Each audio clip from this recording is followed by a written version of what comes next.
श्री स्वामी समर्थ. जय जय स्वामी समर्थ. स्वामींचं नाव घेऊन मी आजच्या ह्या नवीन व्हिडिओला सुरुवात करते. शिवपुराणानुसार प्रदोष व्रतावर भगवान शिवांची पूजा केल्याने व्यक्तीच्या प्रत्येक इच्छा पूर्ण होतात आणि महादेवांचा आशीर्वाद सुद्धा आपल्याला प्राप्त होतो.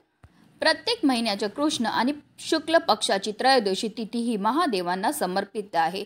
या दिवशी महादेवांसोबत माता पार्वतीची पूजा केली जाते. या दिवशी व्रत केल्याने भक्तांच्या प्रत्येक इच्छा पूर्ण तर होतात, पण जीवनातील सर्व संकटांपासून सुद्धा मुक्तता मिळते. कुंडलीतील अशुभ ग्रहांचा प्रभाव दूर करण्यासाठी प्रदोष व्रत देखील केले जाते. पंचांगानुसार माघ महिन्याच्या शुक्ल पक्षातील त्रयोदशी तिथी 9 फेब्रुवारी रोजी संध्याकाळी 7:25 सुरू होईल, तर दुसऱ्या दिवशी 10 फेब्रुवारी रोजी संध्याकाळी 7 वाजता समाप्त होईल. उदय तिथीनुसार माघ महिन्यातील शेवटचा प्रदोष व्रत हा 10 फेब्रुवारी म्हणजेच सोमवारी पाळला जाणार आहे.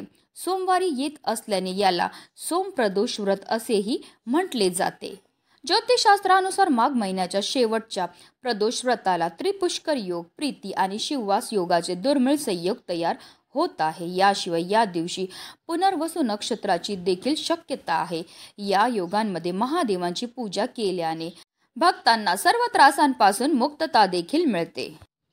या दिवशी आपल्याला पूजा तर करायची, सेवा तर करायची, पण त्याचबरोबर काही प्रभावी उपाय सुद्धा करायचे आहेत. आणि म्हणूनच सोमप्रदोष व्रताच्या दिवशी तुम्ही व्रत नाही केलं तरीही चालेल, पण आंघोळीच्या पाण्यामध्ये टाका ही एक वस्तू. ही वस्तू टाकल्यामुळे आपल्या जीवनामध्ये असणारा प्रखरातला प्रखर पितृदोष, ग्रहदोष, शत्रुपीडा तर नष्ट होणारच आहे, पण आपलं 7 पिढ्यांचं दारिद्र्य नष्ट होऊन आपल्या संपूर्ण कुटुंबाची भरभरून अशी प्रगती होणार आहे. अतिशय प्रभावी असा हा उपाय आहे, ज्याबद्दल सविस्तर आणि महत्त्वाची अशी माहिती मी तुम्हाला या व्हिडिओमध्ये देणार आहे. तर व्हिडिओ पूर्ण पहा.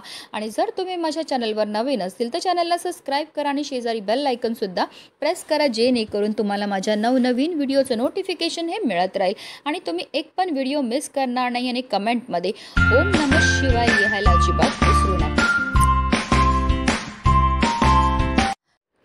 सोमप्रदोष व्रताच्या दिवशी आपल्याला सकाळी ब्रह्ममुहूर्तावर उठायचं आणि अंथरुणामध्येच आपल्याला श्री शिवाय नमस्तुभ्यम किंवा ओम नमः शिवाय पुरुष असतील तर आणि स्त्रिया असतील तर नमः शिवाय या प्रभावी मंत्राचा आपल्याला 11 वेळा जप हा करायचा. कारण असं म्हटलं जातं ब्रह्ममुहूर्तावर आपण जे पण कार्य करतो त्यामध्ये आपल्याला 100 पटीने पुण्यफळ हे प्राप्त होत असतं. माघ महिन्यामध्ये स्नानाला आणि दानाला विशेष महत्त्व हे दिलं जातं. म्हणून जर तुम्हाला शक्य असेल तर आवर्जून या दिवशी तीर्थक्षेत्री जाऊन स्नान करावे. स्नान केल्यानंतर आपल्या यथाशक्तीप्रमाणे आपल्याला दान हे करायचं. पण हल्लीच्या धावपळीच्या जीवनामध्ये प्रत्येकालाच तीर्थक्षेत्री जाऊन स्नान करणं शक्य नसतं. म्हणूनच आपल्याला घरच्या घरी आंघोळीच्या पाण्यामध्ये या काही वस्तू टाकायच्यात आणि त्याने आपल्याला स्नान ही करायचे. ही स्नान केल्यामुळे आपल्याला तीर्थक्षेत्री स्नान केल्याचं पुण्य तर प्राप्त होतच होतं, पण त्याचबरोबर आपल्याकडनं झालेल्या कळत नकळत पापांपासून सुद्धा आपल्याला मुक्तताही मिळत असते.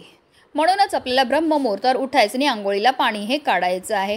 तुम्ही आंघोळी करता थंड किंवा गरम कोणतंही पाणी घेऊ शकतात. आणि त्यामध्ये सगळ्यात पहिली वस्तू जी आपल्याला टाकायचं आहे ते म्हणजे गंगाजल. गंगाजल टाकून स्नान केल्यामुळे आपल्याला तीर्थक्षेत्री स्नान केल्याचं पुण्य प्राप्त होतं. त्याचबरोबर आपल्याकडनं झालेल्या कळत नकळत पापांपासून सुद्धा आपल्याला मुक्तताही मिळत असते. तसेच आपल्याला 1 चमचाभर गाईचं कच्चं दूधसुद्धा आंघोळीच्या पाण्यामध्ये टाकायचं आहे. गाईचं दूध टाकून स्नान केल्यामुळे आपल्या कुंडलीतील चंद्र बलवान होतो आणि जर आपल्या कुंडलीतील चंद्र बलवान झाला तर त्यामुळे आपल्याला शारीरिक तसेच मानसिक त्रासापासून मुक्तताही मिळत असते.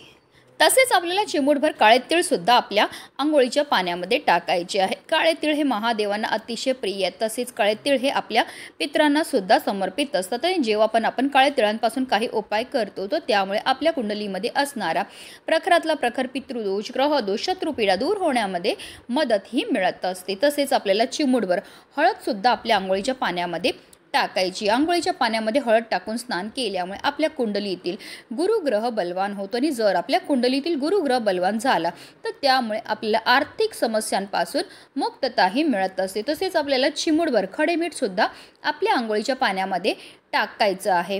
खडे मीठ टाकून स्नान केल्यामुळे आपल्या जीवनामध्ये असणारी जेवढी पण नकारात्मकता, इडापिडा आहे, करडीबाधा आहे, नजरबाधा दूर होण्यामध्ये मदतही मिळत असते.